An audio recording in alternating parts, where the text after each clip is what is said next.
Starting which, some breaking news, Terry. I don't know if you've even seen this, but the NRL is set to take a 35% stake in our good friends over at the Super League, including, and I quote, administrative control from 2028. What are your thoughts on this? Or should they just focus on the, Australia-New Zealand game? No, I like the fact that they can, buy the Super League and, like, you're reading every week that the Salford players are not getting paid, and they're still turning up to play. 'Cause I tell you this right now, like, with all due respect, that I love my job, I'm quite good at my job, but if they hadn't paid me for 3 months, I would not turn up to my job. Completely fair. Um So, Phoenix, you guys at Zero Tackle, just remember that. No, so I think the NRL having control, and especially as they said, the administrative side of things will be really good. Eventually, I think that will, become close enough to 100% control. The NRL can start pumping some money into that. One of the things that has let England down a lot is grassroots footy, and we're talking about that in Australia right now, but Australia's still producing these monsters that then eventually go and play for Samoa and Tonga or whatever, and the minute they go, a new one steps up. So, we need that back in England now. When I lived over there, rugby league was like the 3rd or 4th most popular sport, and now when I speak to people over there, like, more kids are playing basketball than they are playing rugby league over in England. Cricket's taken a huge leap back into it. Gaelic football has hit schools now. Like, Gaelic football is taking more of an interest for kids than rugby league. You've obviously got rugby union as well, which is a big one.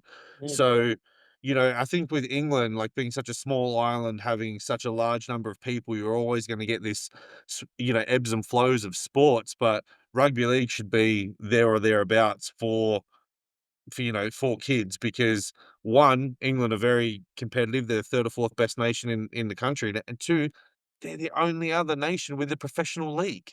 Mm. No, that's a huge point. Just look at the Ashes at the end of the year. One of the tests is already sold out, and the other two are close to. And I don't know how many Aussies would have had the chance to say, "Oh, you want to go yet?"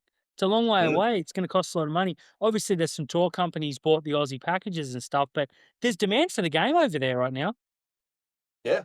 There I there there is demand to watch the game, but there's no demand to play the game because, like, if you're a 16-year-old kid, right, and your next contract is going to be your first professional contract, and you don't know whether you're gonna get paid playing rugby league, you don't know if the money's gonna hit your account, or you can go to rugby union and you know the money's gonna hit your account, where are you gonna go?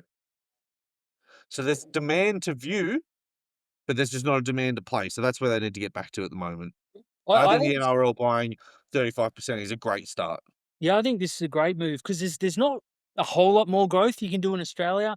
Obviously, we got another team to come in yet, which we were sure was going to be Perth, but evidently that's not going to happen. That's another market they can target. We're seeing them go to Darwin and Perth this weekend. So Yeah.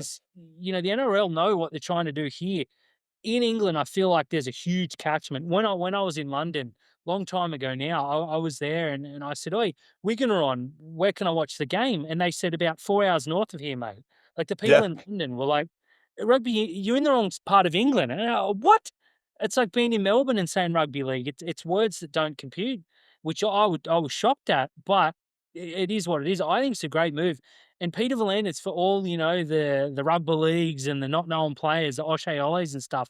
Bloke knows how to make money. And if there's money to be made, he's over there. I didn't put it on here, but I was going to suggest something for the forward passes. I think if you said to him, Netflix will be interested if you implement this, that's your best bet at getting it through. So there's $1 to be made. PVL and Abdul will be on it. And I think it's good for English League. So as you said, we've got a whole team that's not being paid. They're talking about kicking Catalans out. We saw, Canada take off and then they got kicked out. I think it's good. I'm gonna apply for a job, and the first thing I'll do is relegate Wigan. Sounds terrible. Don't hire in PVL. We know you're watching.